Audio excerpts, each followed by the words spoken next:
ರಾಜ್ಯ ಸರ್ಕಾರದ ಮುಂದಿದೆ. ಇದಕ್ಕೆ ಗುತ್ತಿಗೆದಾರರ ಸಂಘದಿಂದ ವಿರೋಧ ವ್ಯಕ್ತವಾಗ್ತಾ ಇದೆ. ಇವತ್ತು ವಿದ್ಯುತ್ ಗುತ್ತಿಗೆದಾರರ ಸಂಘದಿಂದ ಪ್ರತಿಭಟನೆ ನಡೆಯೋದಕ್ಕಿದೆ ಬೆಂಗಳೂರಿನ ಫ್ರೀಡಂ ಪಾರ್ಕ್ನಲ್ಲಿ. ಅನಿರ್ದಿಷ್ಟಾವಧಿ ಪ್ರತಿಭಟನೆ ಮಾಡ್ತೀವಿ ಅಂತ ಅವರು ಹೇಳ್ಕೊಂಡಿದ್ದಾರೆ. ರಾಜ್ಯದ ವಿವಿಧ ಭಾಗಗಳಿಂದ ಗುತ್ತಿಗೆದಾರರು ಆಗಮಿಸ್ತಾರೆ. ಸಾವಿರಾರು ಗುತ್ತಿಗೆದಾರರು ಅವರ ಕುಟುಂಬ ಸದಸ್ಯರು ಬೀದಿ ಪಾಲಾಗ್ತಾರೆ ಸರ್ಕಾರ ಏನಾದರೂ ಖಾಸಗೀಕರಣ ಮಾಡಿದರೆ.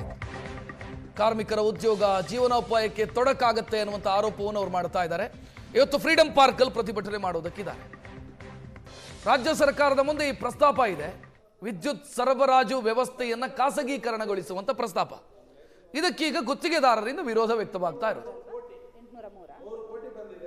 ಏನೇನು ಆತಂಕಗಳು ನೀವು ಟಿವಿ ಸ್ಕ್ರೀನ್ನ ಮೇಲೆ ನೋಡ್ತಾ ಇದ್ದೀರಿ. ವಿದ್ಯುತ್ ಗುತ್ತಿಗೆದಾರರಿಗೆ ಏನು ಸಮಸ್ಯೆ ಆಗುತ್ತೆ ಅಂತ, ಗ್ರಾಹಕರ ಮೇಲೆ ಹೆಚ್ಚುವರಿ ಆರ್ಥಿಕ ಹೊರೆ ಬೀಳುತ್ತೆ ಅಂತ ಅವ್ರು ಹೇಳ್ತಿದ್ದಾರೆ.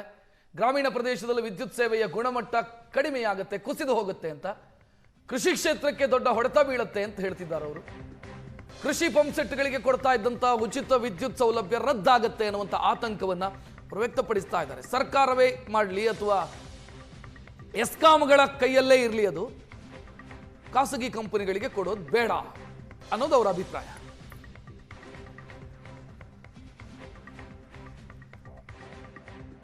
ಇದಕ್ಕೆ ಗುತ್ತಿಗೆದಾರರ ಸಂಘದಿಂದ ವಿರೋಧ ವ್ಯಕ್ತವಾಗ್ತಾ ಇದೆ. ಇವತ್ತು ವಿದ್ಯುತ್ ಗುತ್ತಿಗೆದಾರರ ಸಂಘದಿಂದ ಪ್ರತಿಭಟನೆ ನಡೆಯೋದಕ್ಕಿದೆ ಬೆಂಗಳೂರಿನ ಫ್ರೀಡಂ ಪಾರ್ಕ್ನಲ್ಲಿ. ಅನಿರ್ದಿಷ್ಟಾವಧಿ ಪ್ರತಿಭಟನೆ ಮಾಡ್ತೀವಿ ಅಂತ ಅವರು ಹೇಳ್ಕೊಂಡಿದ್ದಾರೆ.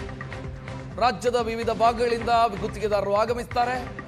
ಸಾವಿರಾರು ಗುತ್ತಿಗೆದಾರರು ಅವರ ಕುಟುಂಬ ಸದಸ್ಯರು ಬೀದಿ ಪಾಲಾಗ್ತಾರೆ ಸರ್ಕಾರ ಏನಾದರೂ ಖಾಸಗೀಕರಣ ಮಾಡಿದರೆ. ಕಾರ್ಮಿಕರ ಉದ್ಯೋಗ ಜೀವನೋಪಾಯಕ್ಕೆ ತೊಡಕಾಗುತ್ತೆ ಅನ್ನುವಂಥ ಆರೋಪವನ್ನು ಅವರು ಮಾಡ್ತಾ ಇದ್ದಾರೆ. ಇವತ್ತು ಫ್ರೀಡಂ ಪಾರ್ಕಲ್ಲಿ ಪ್ರತಿಭಟನೆ ಮಾಡೋದಕ್ಕಿದ್ದಾರೆ. ರಾಜ್ಯ ಸರ್ಕಾರದ ಮುಂದೆ ಈ ಪ್ರಸ್ತಾಪ ಇದೆ. ವಿದ್ಯುತ್ ಸರಬರಾಜು ವ್ಯವಸ್ಥೆಯನ್ನು ಖಾಸಗೀಕರಣಗೊಳಿಸುವಂಥ ಪ್ರಸ್ತಾಪ. ಇದಕ್ಕೀಗ ಗುತ್ತಿಗೆದಾರರಿಂದ ವಿರೋಧ ವ್ಯಕ್ತವಾಗ್ತಾ ಇರೋದು. ಏನೇನು ಆತಂಕಗಳು ನೀವು ಟಿವಿ ಸ್ಕ್ರೀನ್ನ ಮೇಲೆ ನೋಡ್ತಾ ಇದ್ದೀರಿ. ವಿದ್ಯುತ್ ಗುತ್ತಿಗೆದಾರರಿಗೆ ಏನು ಸಮಸ್ಯೆ ಆಗುತ್ತೆ ಅಂತ, ಗ್ರಾಹಕರ ಮೇಲೆ ಹೆಚ್ಚುವರಿ ಆರ್ಥಿಕ ಹೊರೆ ಬೀಳುತ್ತೆ ಅಂತ ಅವ್ರು ಹೇಳ್ತಿದ್ದಾರೆ. ಗ್ರಾಮೀಣ ಪ್ರದೇಶದಲ್ಲಿ ವಿದ್ಯುತ್ ಸೇವೆಯ ಗುಣಮಟ್ಟ ಕಡಿಮೆಯಾಗುತ್ತೆ, ಕುಸಿದು ಹೋಗುತ್ತೆ ಅಂತ, ಕೃಷಿ ಕ್ಷೇತ್ರಕ್ಕೆ ದೊಡ್ಡ ಹೊಡೆತ ಬೀಳುತ್ತೆ ಅಂತ ಹೇಳ್ತಿದ್ದಾರೆ ಅವರು.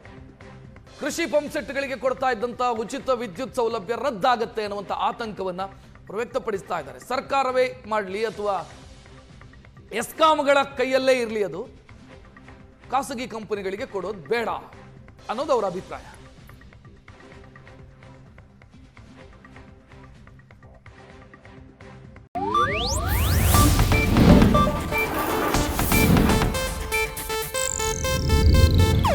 ಇದು ಏಷ್ಯಾನೆಟ್ ನ್ಯೂಸ್ ನೆಟ್ವರ್ಕ್ ಪ್ರಸ್ತುತಿ.